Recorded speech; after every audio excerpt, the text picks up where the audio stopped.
Welcome. तो कल हमने देखा था लेफ्ट शिफ्ट ऑपरेटर। आज हम स्टार्ट करते हैं बिट वाइज एंड ऑपरेटर।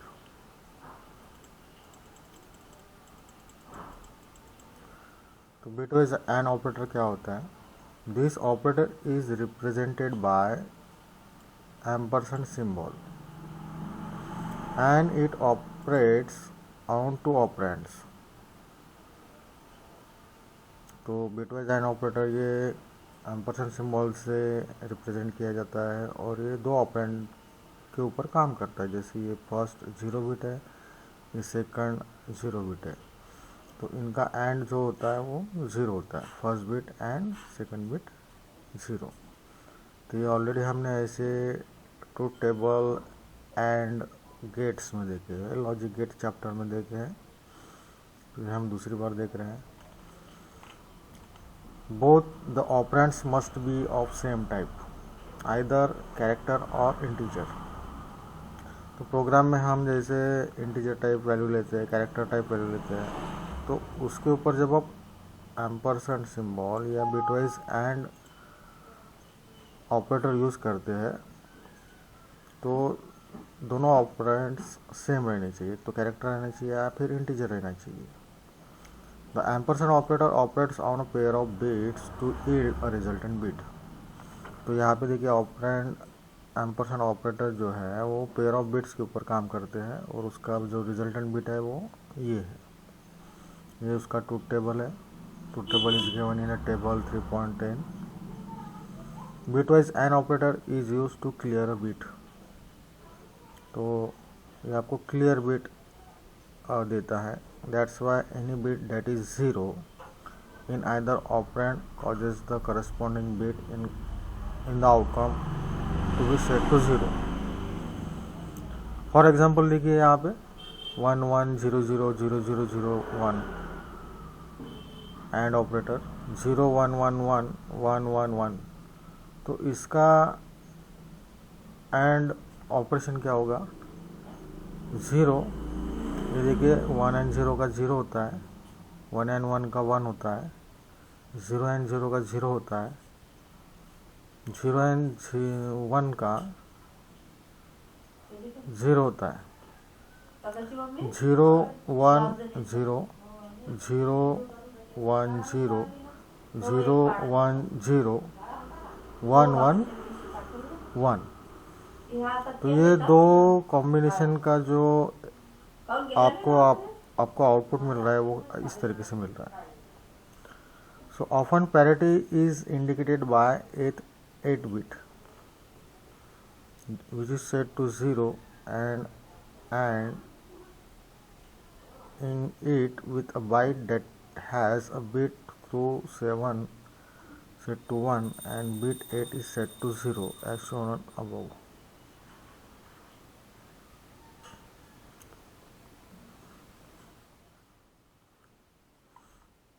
उसके बाद देखते हैं बिटवाइज और operator. Now this operator is represented by this symbol vertical column on the keyboard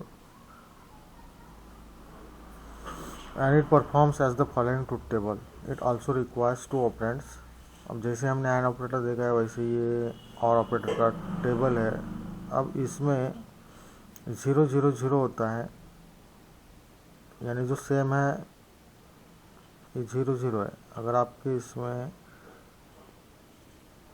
0 इसमें 1 है तो यहाँ पे 1 1 0 1 दोनों 1 है तो 1, यानी एक भी और में एक भी बिट अगर आपका 1 रहता है तो दैट इज़ 1 एंड दोनों अगर 0 रहते हैं दैट इज़ 0।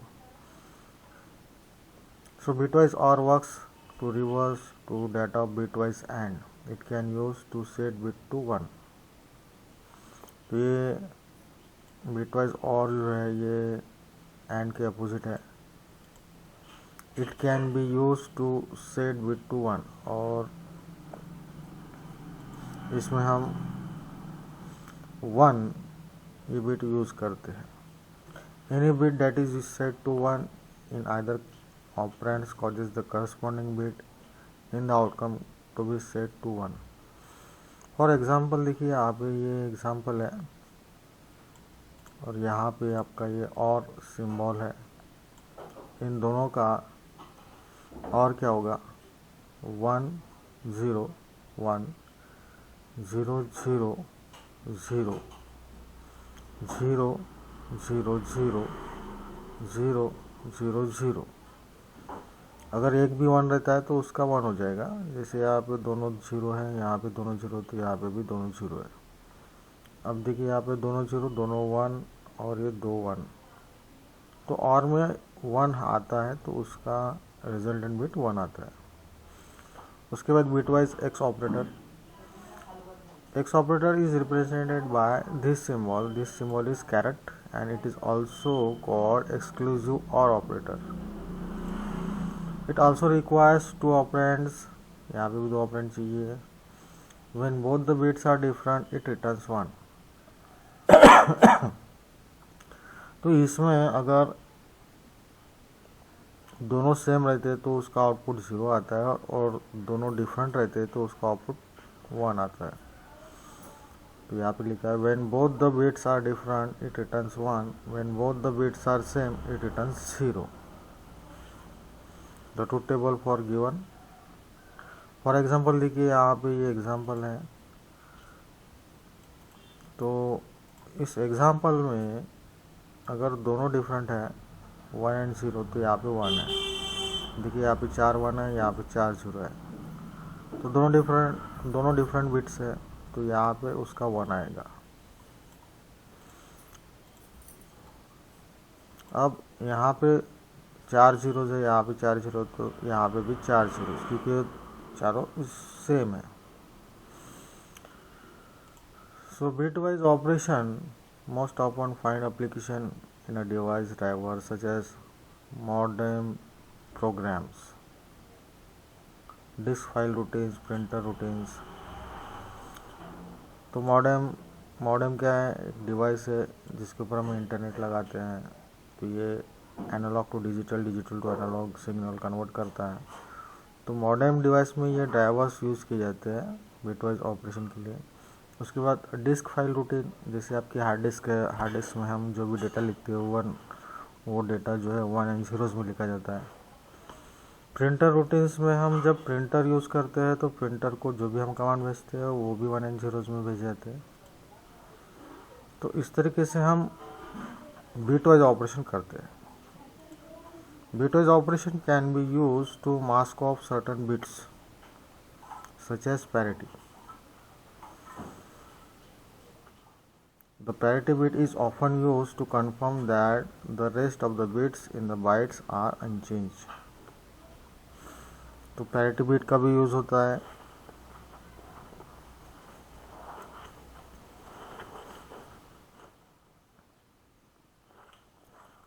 और इस parity का यूज़ जैसे रेस्ट ऑफ द बिट्स है बाइट्स में वो अनचेंज रहते हैं।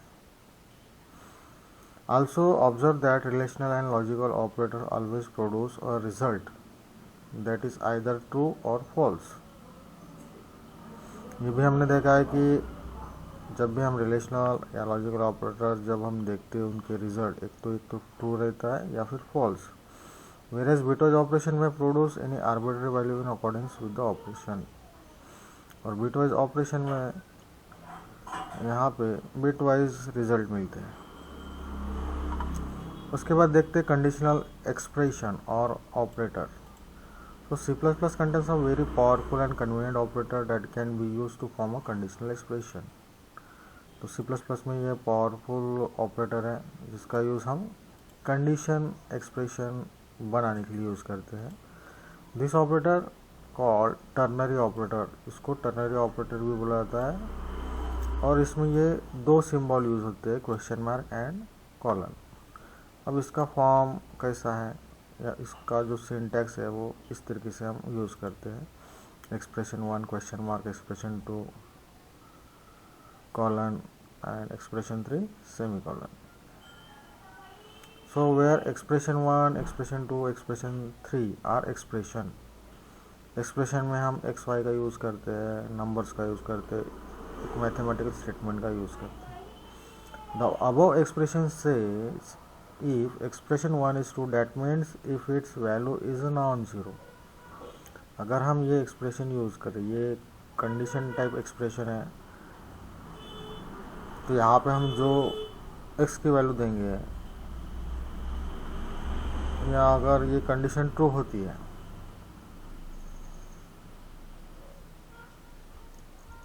तो 100 प्रिंट होगा या फिर 200 प्रिंट होगा. So then the value return will be expression 2, otherwise the value return will be expression 3. For example, ये एग्जाम्पल है, इस तरीके से हम एक्सप्रेशन लिखते हैं. ये एक्सप्रेशन 1 है, ये question mark, expression 2 colon, expression 3 semi colon. So y is assigned the value 100 and if x is greater than 9, otherwise y is assigned 200. The above expression is equivalent to if x less than 9, then y equals 100, else y equals 200.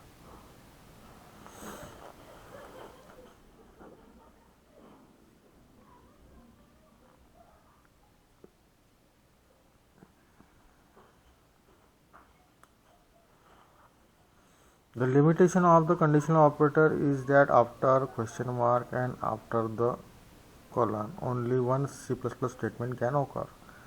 ऐसे इसमें एक ही expression का आपको result मिलेगा, एक तो 100 या 200. The operator which we have discussed so far are also available in C++. But C++ consists of certain additional operators which are not available in C. These operators are discussed below. अब ये कुछ operator है, जैसे ये insertion operator है, ये C में नहीं आता है, तो इसको इंसर्शन ऑपरेटर बोलते हैं. ये हम सी आउट के लिए यूज़ करते हैं. तो दिस ऑपरेटर इज इंसर्शन और पुट टू कैरेक्टर बोला जाता है इसको. It inserts or sends the contents of variable on its right to the object of its left. So this operator is used along with cout stream. तो ये operator जो है हम आयो स्ट्रीम में यूज़ करते हैं. जब हम आयो स्ट्रीम डॉट एच लिखते हैं तो उसका मतलब ये होता है कि हम वहाँ पे सी आउट का ऑपरेटर यूज़ करने वाले हैं. For example C out string. तो सी आउट स्ट्रिंग ये क्या है, हम मैसेज डिस्प्ले करने के लिए स्ट्रिंग में जो भी वो डिस्प्ले होगा. So this statement will display the content of string here. C out is predefined object that represent standard output stream in a C++. तो ये स्टैंडर्ड आउटपुट स्ट्रीम है सी आउट. उसके बाद देखते हैं एक्सट्रैक्शन ऑपरेटर. अब ये greater than, double greater than, equals to है, इसको एक्सट्रैक्शन ऑपरेटर बोला जाता है. मैथ्स में आप इसको ग्रेटर दैन बोल सकते हैं, लेकिन C में इसको ग्रेटर दैन एक्सट्रैक्शन ऑपरेटर बोला जाता है. So this is extraction operator. और get from operator, it extracts और टेक्स, मीन्स आप जो भी कीबोर्ड से इनपुट देते हैं वो एक्सट्रैक्ट करता है या टेक करता है the value from the standard input device keyboard and assign it to the variable on its right. अब ये देखिए, ये ऑपरेटर हम एक्सट्रैक्ट करने के लिए यूज़ करते हैं, टेक फ्रॉम कीबोर्ड करने के लिए यूज़ करते हैं, और जो वेरिएबल इसके राइट हैंड साइड में है इसमें वो वेरिएबल में वो वैल्यू असाइन हो जाती है, स्टोर हो जाती है. So this operator is use with C++ in object. तो ये आपका एग्जांपल है. This statement causes the programmer to wait for the user to type in a number. तो प्रोग्रामर यहाँ पे नंबर इनपुट देने के लिए, वेरिएबल में स्टोर करने के लिए यूज़ करते हैं. द नंबर की is in place in the variable number 1. Number 1 नाम का वेरिएबल है, उसमें हम कुछ नंबर या वैल्यू यहाँ पे स्टोर करेंगे. The cin is predefined object in a C++. ये क्या है, प्रीडिफाइंड ऑब्जेक्ट है.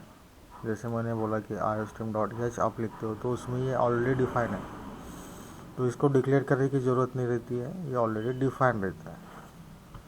So that corresponds to standard input stream. Here it represents keyboard. उसके बाद देखते हैं scope resolution operator. Scope resolution operator ये ऐसे दो कॉलम्स में लिखा जाता है।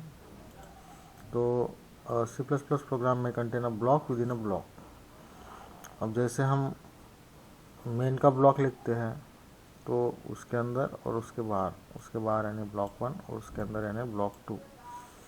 सो इन C++ if a variable is declared in an inner block that means block 2।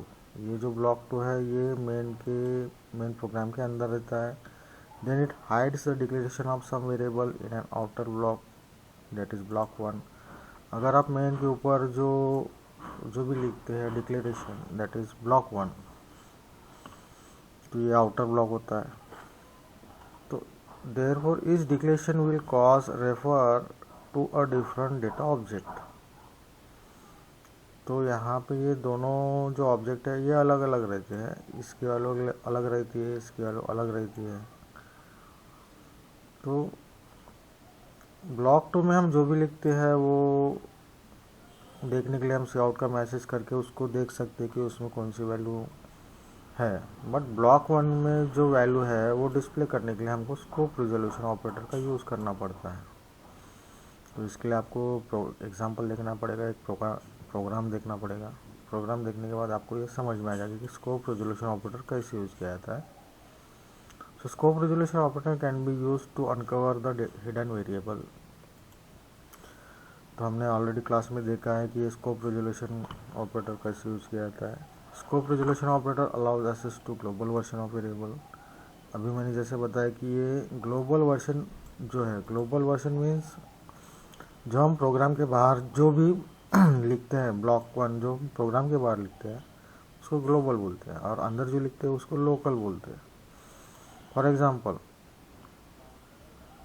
Scope resolution count means global version of count and not the local variable count. तो ये scope variable जब हम लिखते हैं तो ये ग्लोबल वेरिएबल की value display करता है, ना कि लोकल वेरिएबल की वैल्यू डिस्प्ले करता है। So the scope resolution operator is also used in a class member function definition। तो ये जो है member function, class member function definition, ये आगे देखेंगे कि व्हाट इज़ क्लास। और क्लास में हम दो मेंबर फंक्शन यूज़ कर, डेटा मेंबर फंक्शन यूज़ करते हैं और फंक्शन मेंबर यूज़ करते हैं। तो फंक्शन मेंबर में ये स्कोप रेजोल्यूशन ऑपरेटर, जैसे फंक्शन मेंबर में आप कोई भी फंक्शन लिखते हैं और उसको बाहर से आप आउटसाइड से एग्जीक्यूट करना चाहते हैं तो स्कोप रेजोल्यूशन ऑपरेटर यूज़ होता है। तो ये 12 चैप्टर में है यानी 12 स्टैंडर्ड में है। तो 12th में आपको ये पता चल जाएगा, अगर इस चैप्टर में होगा तो आगे पता चलेगा। तो आज के लिए इतना ही। अगले इसमें देखेंगे new and delete memory management operators. Thank you for watching.